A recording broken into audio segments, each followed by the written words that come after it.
The week of September 14th of 2025 brings mental clarity, yet maybe mental chaos, or at least communication can feel a little bit harder than it normally does. So in today's video, I want to give you your complete guide to the week of astrology for September 14th through to the 20th of 2025 and how you can navigate this challenging week ahead.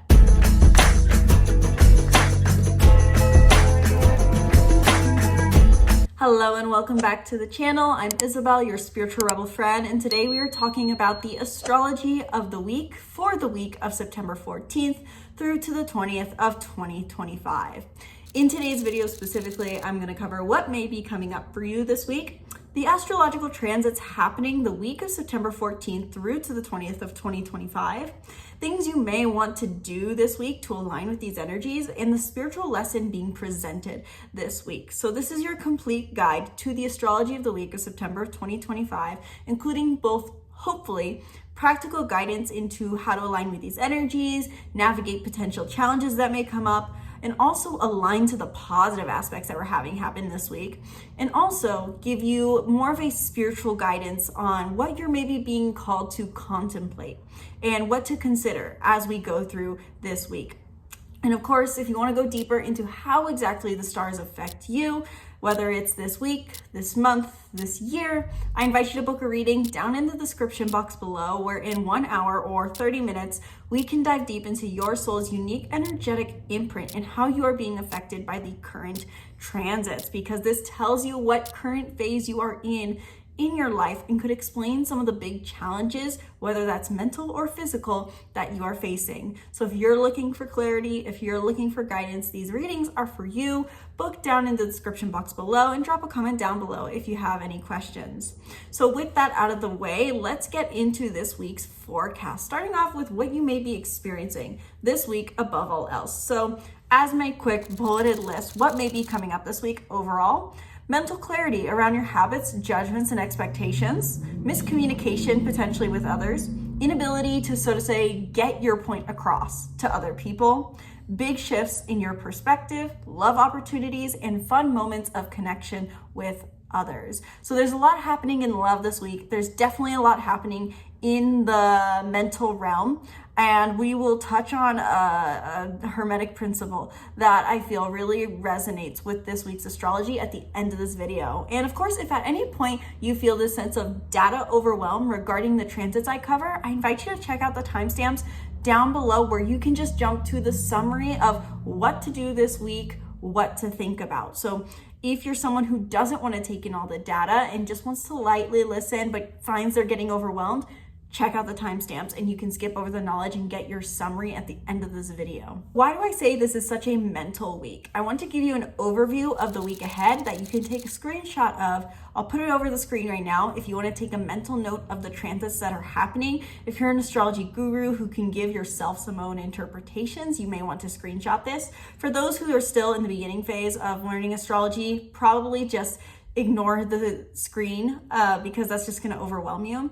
But we have a Sun conjunct Mercury in Virgo, Mercury Cazimi. We have Venus in Leo sextiling Mars in Libra. We're going to have Mercury in Virgo oppose Saturn in Pisces, retrograde.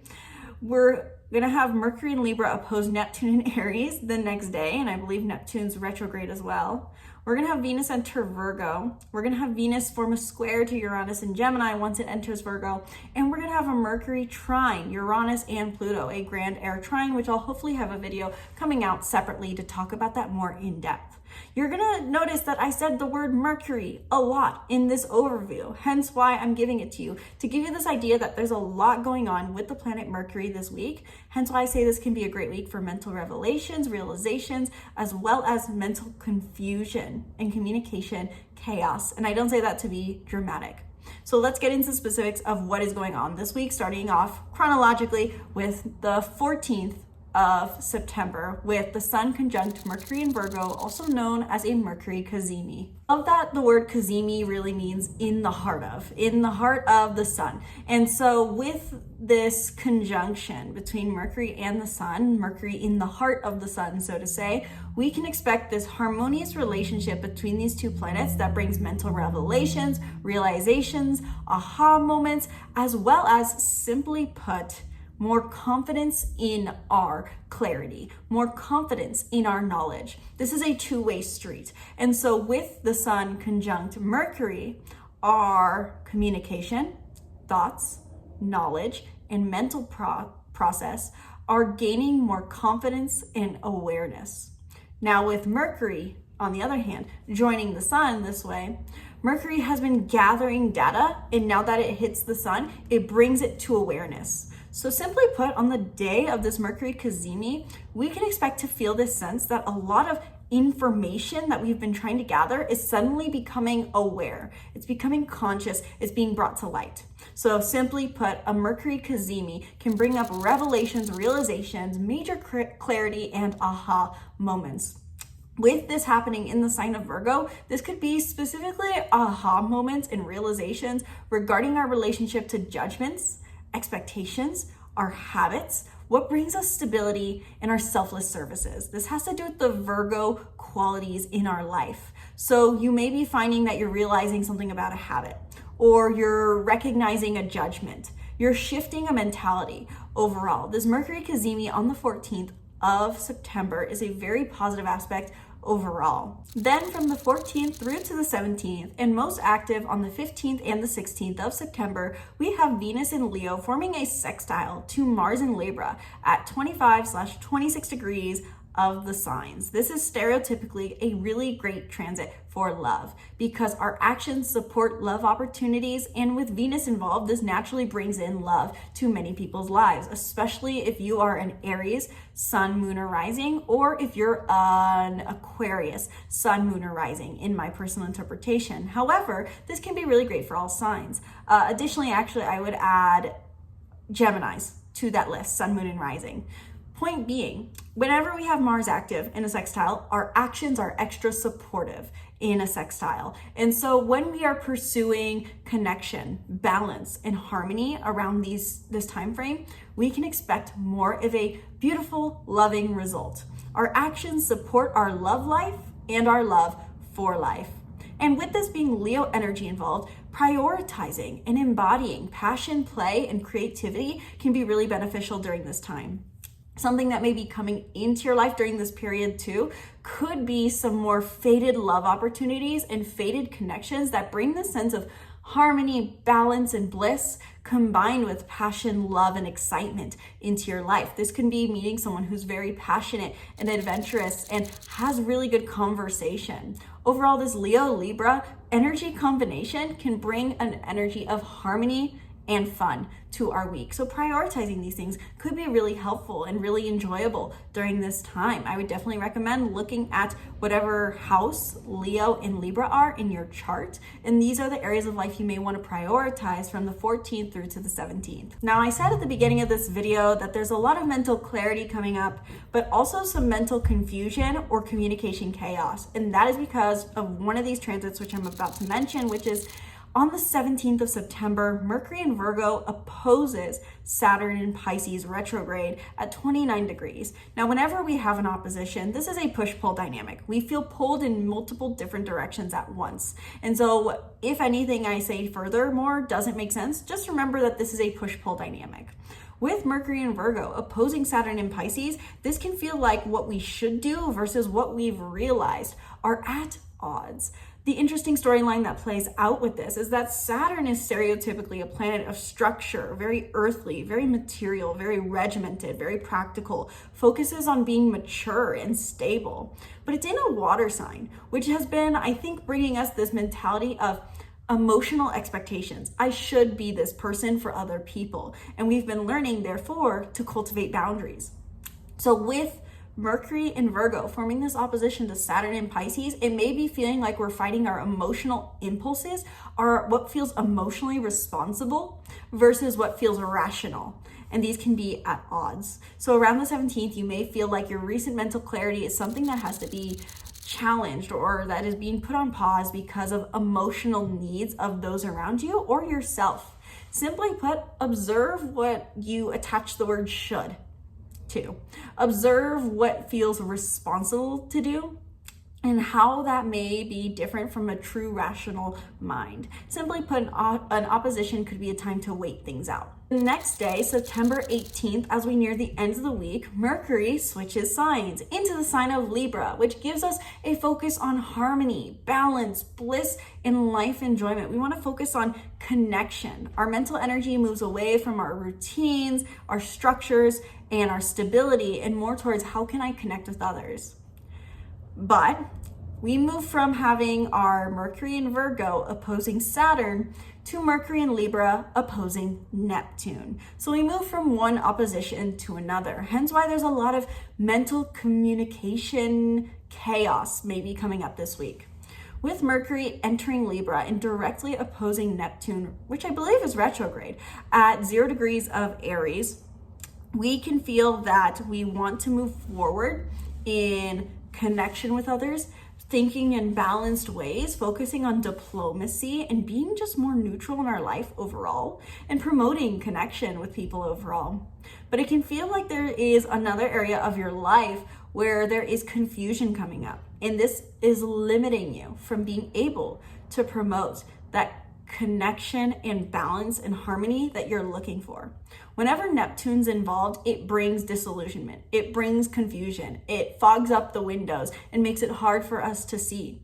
But the thing that Neptune may be reminding us is that we need to uphold our ideals. Neptune is not just the planet of confusion, it is the planet of idealism, and it's said to be the higher octave of Venus. And so this reminds us that we all have higher values that we oftentimes want to make sure we're upholding. This doesn't mean we have to live ideologically in alignment with them, but we do have to keep them in mind. And so I do think this opportunity is present with this opposition to remember and check in with our ideals in regards to authenticity and independence before we fully enter this phase of Mercury being in Libra and Libra season, where we're gonna want to connect with people more so overall. On September 19th and 20th of 2025, we will have Venus enter the sign of Virgo, and the day after on the 20th, square Uranus in Gemini. So with Venus entering Virgo, Venus brings a love for duty.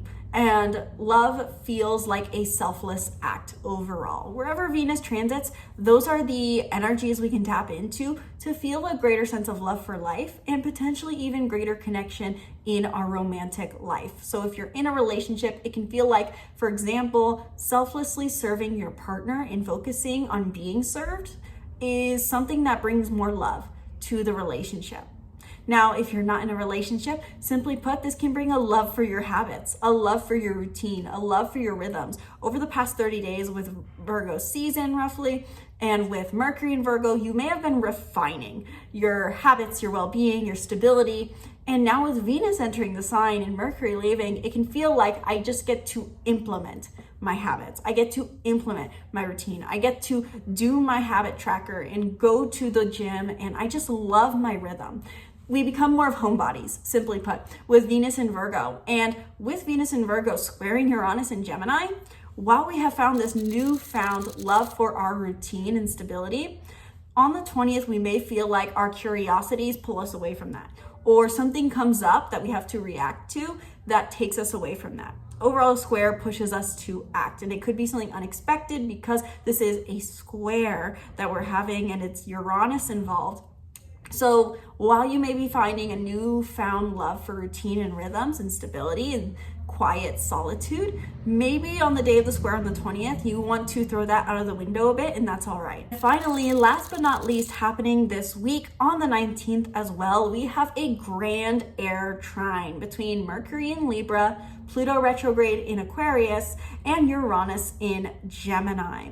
With these three air signs all harmonizing, all levels of mental connection and networks are harmonized. We are lucky in our connections to the world. This isn't about wishy-washy, more emotional, vulnerable connections. This is about our social networks, our one-on-one connections, the people we interact with, and how we mentally feel in this regard. So this could be for some more about their connections and some more about their mental realizations. However, both are very present. This is about communications overall. So with this air trine present on the 19th and peaking, we can expect really transformative conversations. We can expect one-on-one encounters to bring great levels of insight that change our perspective and help us release unconscious wounds. The reason I say that is because this is a trine to Pluto, which is in Aquarius retrograde, where we are transforming our deep ingrained wounds regarding our sense of importance, belonging, and community. It's all about our sense of purpose and impact. This is being transformed a bit more on this day. We may be very healed and having deep, vulnerable conversations or receiving insights that help us transform our own wounds. And with Uranus involved, your retrograde in Gemini, there's something unexpected. So this could be an unexpected encounter, or this could be a conversation which was maybe expected, but it unexpectedly shifts your thoughts. Uranus is said to be the higher octave of Mercury. And so with this grand air trine in air signs, which is all mental energy, and there's just a really pretty butterfly outside and it's distracting me because if you watch my previous video, I said how butterflies are my sign right now. So with this air trine present, we can expect already high mental energy. And on top of it, Mercury and Uranus involved are both levels of the mind. This is the conscious mind, the lower mind, the primal mind, and the higher mind, the reinvented mind, the rewired brain. So we're really harmonizing our mind during this time. It's really important to pay attention to what is coming up and be open to conversations and communication and learning during this time. So there's a lot going on with Mercury and with air signs this week. Lots of opportunity for connection, insight, revelation, realization. So I want to give you your practical, so to say, to-do list of what you may want to keep in mind and act on this week, what you may feel called to do or be rewarded for doing. Now remember that these are just suggestions based off of the archetypal energies that are present. This doesn't mean that if you don't do these things, you're going to have a terrible week. But if you're someone who wants to experiment with aligning with these energies, here's what I'd recommend. First off, write down the insights that arise because chances are you're going to be having aha moments this week, as far as I believe, looking at astrological interpretations. Secondarily, observe what you have a judgment or expectation about with something or someone. So pay attention to the expectations you have, whether that's, for example, we go to a restaurant, we expect the waiter to take our order and bring it out on time. We hope for that. When we have a conversation, we share a thought, we expect someone maybe to respond. When every single interaction we have an expectation unconsciously. Whether it's a high expectation or a low, we are constantly having expectations in life. We are primal beings who try to predict things. So observe those. And also, where do your judgments come into play? I know for me, I have to really pay attention to the instinctual judgments I have about unknown situations where I feel a little bit out of my comfort zone. Withhold from trying to get your point across. People only hear what they're ready to hear. I think this is a really important one as we near those oppositions, around the 17th of the month, roughly? Midweek. When we get to midweek, really try to observe that just because you know something doesn't mean you have to share it. It may feel like you want to share this insight because it's giving you this clarity that makes you feel better than ever before, but that doesn't mean it has to be shared. Maybe your insights are just for you. People are only ready to hear what they are ready to hear. So maybe it may be beneficial to not try so hard to get your point across, especially, if you're feeling restriction, if you're feeling like there's resistance and that you're struggling to get your point across. Take note of your shoulds and have tos this week as well, especially because we have these oppositions with Saturn involved. Maybe in conversations you're noticing that you feel like you have to respond a certain way, or in life you have to respond a certain way. Note your shoulds and have tos. Also, additionally, we don't just have Mercury energy present, which has given me my so far bullet points. We also have that beautiful Venus-Mars trine, and we are going to have Venus entering Virgo. So seek lighthearted, welcoming connection, especially in the first half of the week before Venus leaves Leo. Seek out passion, pursue passion, play, and creativity. Prioritize one-on-one interactions. I would specifically recommend that you look at what house Libra is in your chart. Whatever area of life that is, seek one-on-one connection there. So for example, if it's in your 7th house, seek a spend time with your friend. If it's in your 10th house, focus on one-on-one connections in your business partnerships. If you have a business partner, a coworker, maybe connect with them. If it's in your 6th house, focus on one-on-one connection with one of your coworkers, maybe. If it's in your 1st house, maybe just focusing on a one-on-one connection where you get to be authentic. If it's in your 12th house, doing something in solitude with another person potentially. If it's in your 11th house, someone who's part of your community, just to give you an idea. Or just simply put, prioritize connection. Ask yourself how you can connect with people this week in fun, lighthearted, understanding ways. Focus on listening and sharing, and do something that's truly fun, because Venus in Leo means that our love for life this week, at least in the first half, comes from passion, play, creativity, romance, excitement, joy, and being like a child. And finally, the last thing I want to touch on is what is the overall spiritual lesson of this week? If you're not someone who's looking for the practical guidance, you feel like you have a pretty good grasp of what may be coming up, and you just want something to contemplate in the week ahead, remember the following. The all is mind, the universe is mental. That is part of the first principle, hermetic principle, that is in the Kybalion. Now, I've never read actually the Kybalion, but my sister, who used to run this channel with me, is obsessed with the Kybalion, and she actually created a whole video series going deep into each of the hermetic principles that you can check out. I will put it in the playlist up above in the cards, or I'll put it down in the description box below. And I love this quote that they talk about with the Kybalion, and it really represents the energy of this week. The all is mind, the universe is mental. What that means is that it's reminding us that life, no matter what, is a matter of our perception. It is subject to our perception. While we have emotions, our thoughts dictate our emotional responses. And while I said that in our last week of astrology that we are emotional beings, our thoughts and our perspective dictate how we choose to feel. Because we can choose in a moment to feel great. We can choose in a moment to feel upset. Maybe you are entirely blissful because this video is so long. Maybe you're choosing to be frustrated because you're waiting for me to get to the point. We choose our emotions based off of our perception. And this week really reminds us of that thought process that our life is subject to our perception, and how we can use this information wisely to choose our perception. We are going to be getting a lot of insights this week, which can feel revelating, but we may also have challenges that come up that challenge us to ask ourselves, what perception do I need to choose in this moment to bring the most benefit to myself and others? So choosing your perception wisely. An example I gave is, are you using your insights this week as an opportunity to be right or heard? Oftentimes we can feel like, oh, I'm just trying to share my wisdom, but are people really ready to hear it? This is why I say maybe don't try to get your point across this week. Maybe your mental realizations are just for you, and it's an opportunity for you to refine your own perception rather than to share it maybe. So really play with this concept this week of observing how your life is a subject of perception. Try shifting your perceptions and see what perception tends to bring you and those around you the most benefit. Remember that in the end, truth is subjective in our realities. A lot of people disagree with that. I at least think that. And observe what you label as truth this week.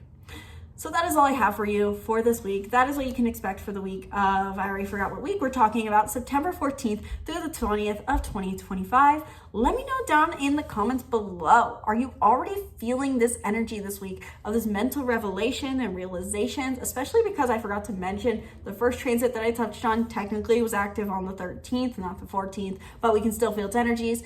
And if you liked this video, if you found yourself screenshotting a lot of my summaries and you just wish you didn't have to constantly pause the video to get those summaries, I do send a weekly newsletter where all this information is elaborated and included to give you all the data straight to your inbox, including the what to do, what not to do, the contemplation. So if you just want a written form of this weekly forecast, I invite you to join my weekly newsletter, and I will put it down in the description box below. It is also on my website if you cannot find it. You get weekly newsletters as well as a monthly forecast. There's none of those spammy emails where I'm constantly reminding you, hey, have you booked a reading with me? Though I do think that is a great opportunity if you're looking for more clarity and guidance. I try to keep it as simple and as practical and as helpful as possible. So you get weekly forecast, monthly forecast. That's about it, and the occasional free product. So there's lots of benefits to joining the newsletter. If you like this video but you want to have the written form to revisit so you don't have to come find my summaries over the screen later,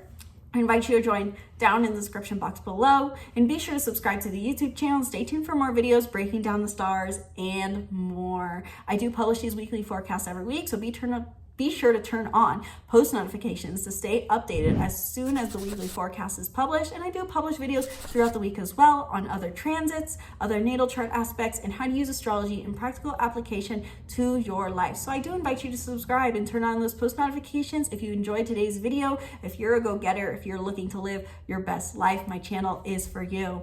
Thank you guys so much for watching this video. I sincerely hope you enjoyed. Be sure to subscribe to the YouTube channel. Stay tuned for more videos. Once again, my name's Isabel, and from my heart to yours, namaste.